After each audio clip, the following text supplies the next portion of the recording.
15. 반야. 어떤 것을 반야라고 하는가? 반야는 지혜이다. 모든 때에 있어서 생각마다 어리석지 않고 항상 지혜를 행하는 것을 곧 반야행이라고 하느니라.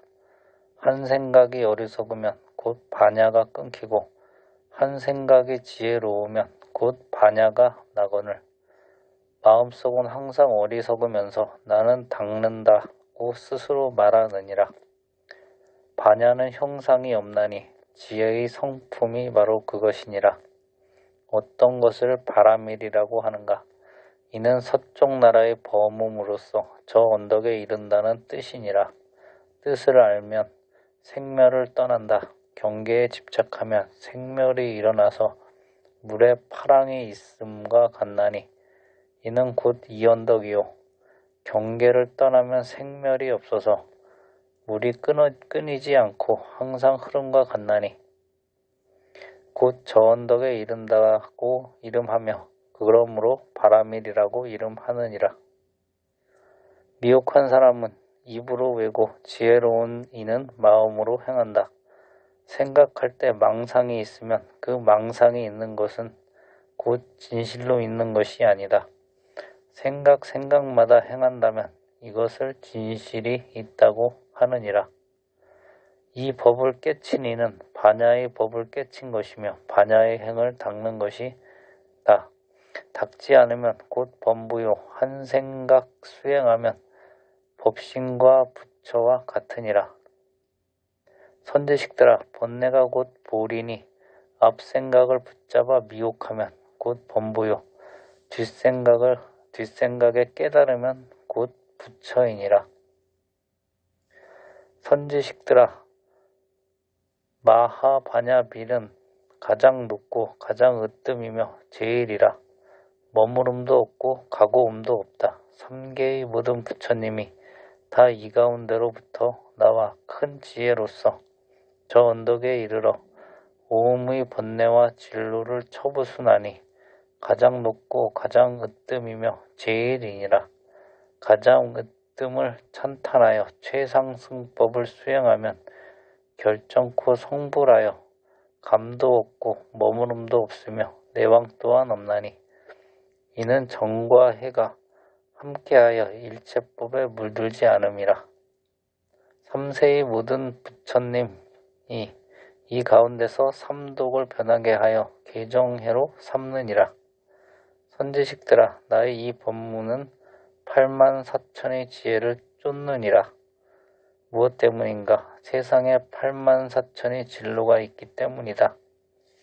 만약 진로가 없으면 반야가 항상 있어서 자성을 떠나지 않느니라.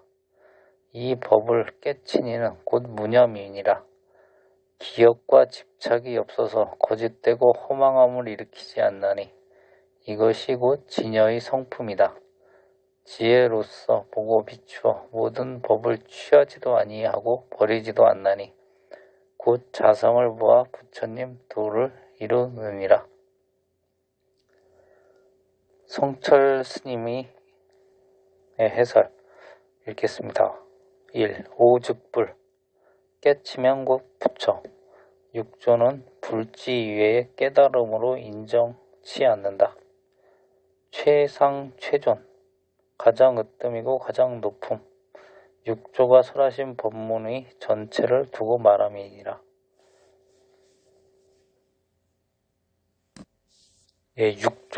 육조단경에 보면은 이 반야편에 보면은 참 이상한 말이 나옵니다.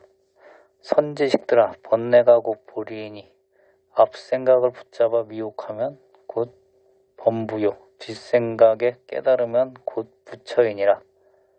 이런 말이 나옵니다. 생각의 흐름을 살펴보면은 앞생각, 뭔가 현재 지금 생각을 하고 있습니다. 앞생각, 이 앞생각을 붙잡아서 미혹하면은 미혹하다는 것은 탐진치, 탐진치심, 생각이죠. 생각은 탐진치, 옛날 말로 하면 탐진치고 주로 생각하는 게 사람이 이제 재물, 돈 생각하지 않습니까? 돈. 그리고 권력욕, 권력에 대해서 생각합니다. 그리고 이제 많이 생각하는 게 섹스에 대해서 생각합니다. 주로 이 생각이 거의 99%인 것 같습니다. 그래서 앞생각에 미혹하면은 뒷생각에 영향을 미친다는 겁니다. 앞생각이 탐진치가 돈, 무력, 그리고 권력욕, 성욕 이것에 물들어서 뒷생각에 영향을 미쳐서 오염시키면은 범부고 이제 뒷생각에 깨달으면은 뒷생각이 오염이 없이 또 앞생각과 전혀 상관없이 일어나면은 부처라는 겁니다. 생각을 아주 끊어버리는 것은 불가능합니다. 왜냐하면 사람이기 때문에 어찌 생각을 안 하고 살 수 있겠습니까? 그래서 번뇌가 곧 볼이라고 했습니다. 생각 없이 살 수는 없으니까 이 생각이 곧 볼이라고 말씀하시고 앞생각이 뒷생각을 오염시키면은 범부입니다. 그 오염시키는 원인은 색욕, 이성에 관한, 섹스에 관한 생각, 그리고 무력, 돈에 대한 생각, 그리고 세 번째는 권력욕, 이런 거를 원인으로 해서 또 뒷생각이 이어진다면 앞생각에 의해서 뒷생각이 오염이 된다면 범부입니다. 그런데 이 앞생각과 뒷생각에 간극이 있습니다. 생각이 없는 그 간극이 조금이라도 있지 않겠습니까? 이때 연부를 하는 겁니다.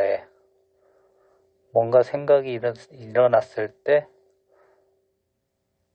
연부를 이제 그 생각이 끝났을 때 앞생각이 끝났을 때 그때 그 간극 사이에 연불 아니면 화두를 드는 겁니다.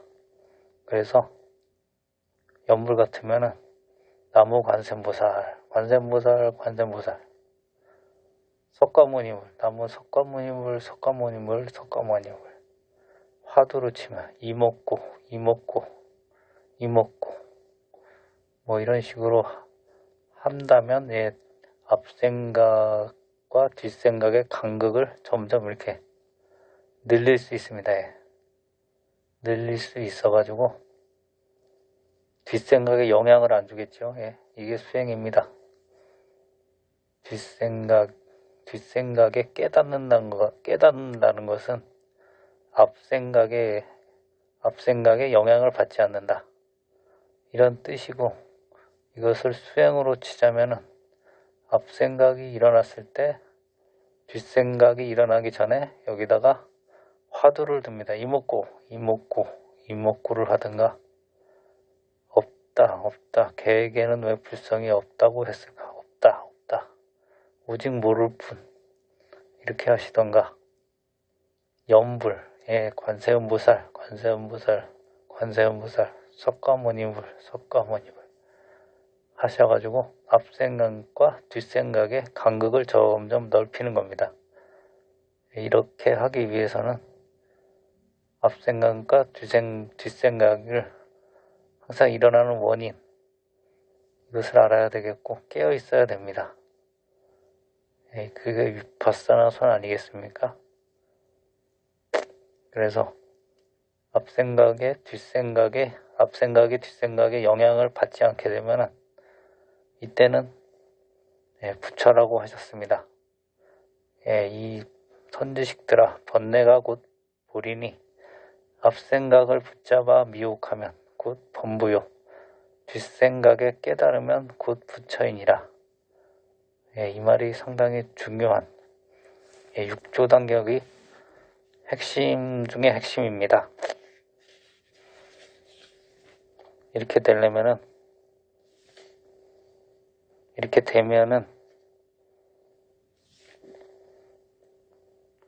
이 법을 깨친 이는 곧 무심이니라. 무심이 되는 겁니다.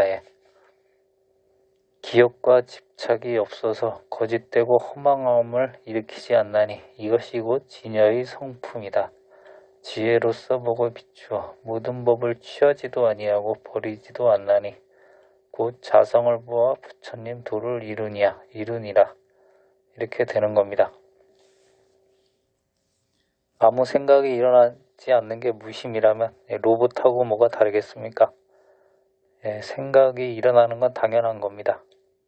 그런데 그 생각이 뒷생각에 영향을 미치지, 오염시키지 않으면 이게 부처라고 해능 스님께서 말씀하셨습니다. 그래서 그렇게 본다면 부처를 이루기 위해서는 앞생각과 뒷생각의 간극, 잠깐 동안의 그 사이에 그 간극, 비어있는 공간, 요때를 알아차려가지고 요때 깨어있어가지고 이목구를 하든지 나무 관세음보살, 나무 석가모니를 이렇게 연부를 하시든지 하시면은 계속 수행하시다 보면은 부처를 이룰 수 있습니다. 해능 스님도 그래서 이렇게 말씀하신 겁니다. 선지식들아, 번뇌가 곧 보리니 앞생각을 붙잡아 미혹하면 곧 범부요, 뒷생각을 깨달으면 곧 부처이니라. 이 말씀이 어떻게 보면 육조단경의 가장 핵심되는 말입니다. 금강경으로 치면 응모소주 이생기심에 해당하는 중요한 말씀입니다. 들어주셔서 감사합니다.